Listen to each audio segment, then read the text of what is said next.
16 డిమాండ్లతో 9 పరిష్కారం. అంటే వీటిలోని జీవో జారీ, మిగిలిన డిమాండ్ పరిష్కారానికి త్వరలో చర్చలు, అంటే చర్యలు అయితే చేస్తామంటున్నారు. మంత్రి ఆదిమూలపు సురేష్ గారు అయితే ఈ విధంగా ప్రకటించారన్నమాట. మున్సిపల్ కార్మికుల సంక్షేమానికి కృషి చేస్తున్నాం. రాష్ట్రంలో మున్సిపల్ కార్మికుల సంక్షేమం పట్ల ప్రభుత్వం కట్టుబడి ఉందని రాష్ట్ర మున్సిపల్ శాఖ మంత్రి ఆదిమూలపు సురేష్ అయితే అన్నారు. సో రాష్ట్ర మున్సిపల్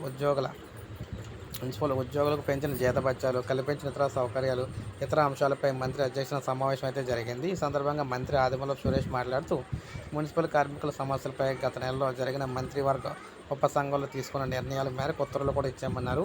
మున్సిపల్ కార్మికులకు సంబంధించి భద్రతను కాపాడేందుకు, వారి ఉద్యోగ భద్రతను కాపాడేందుకు ప్రభుత్వం అనేక చర్యలు కూడా తీసుకుంటుందని చెప్పారు.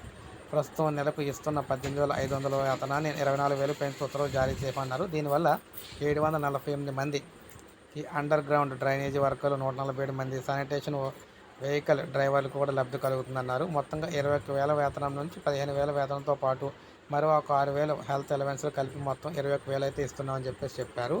అదేవిధంగా చూసుకున్నట్లయితే మొత్తంగా వీరికి ఇందులో వివిధ రకాల పనివారు అయితే ఉన్నారు. వారందరికీ కూడా ఉపయోగకరంగా ఉంటుందని చెప్పారనమాట.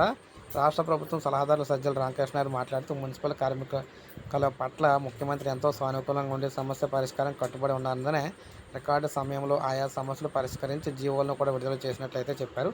సో ఈ విధంగా ఉద్యోగులకు సంబంధించి సమస్యలు పరిష్కరిస్తూ జీవోలను అయితే విడుదల చేయడం జరిగిందనమాట.